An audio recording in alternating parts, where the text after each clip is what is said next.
I'm Tom Long.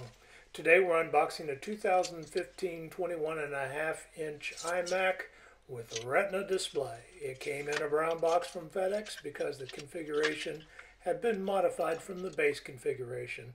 This is the box you would have received if you bought your iMac at the Apple store.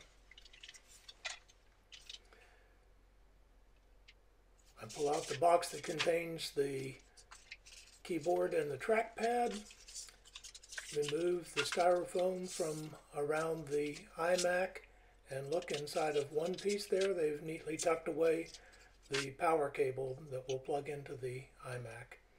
The iMac itself is covered with a protective coating, which we'll remove. Simply lift off. I save that for later in case I want to take my iMac somewhere. Remove the cellophane from the stand, set the box aside, and now we're going to take the clear protective covering off of the iMac itself.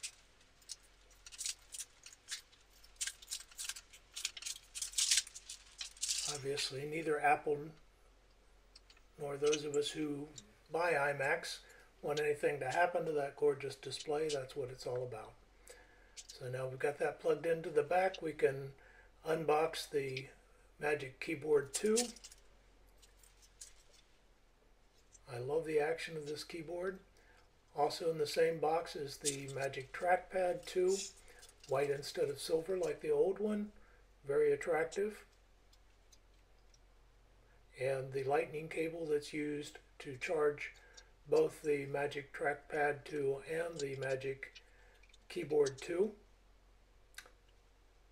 Okay, where do I plug this sucker in?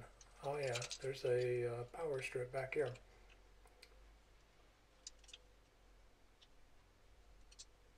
Make a little place to set the iMac. Now normally you won't have that lightning cable. That's only to allow the iMac to know automatically that this keyboard goes with it, and it will also be used for charging about once a month the keyboard and the trackpad. There is a switch on the back to allow the Bluetooth to operate from the keyboard and the trackpad to the computer.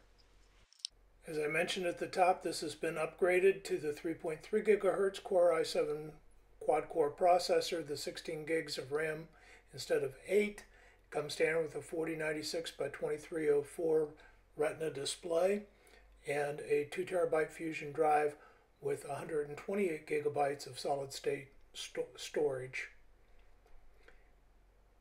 Here's a close-up of the keyboard and the trackpad, very attractive. Love the profile of the iMac. It's a classic little bulge out on the back, coming down to a sharp edge.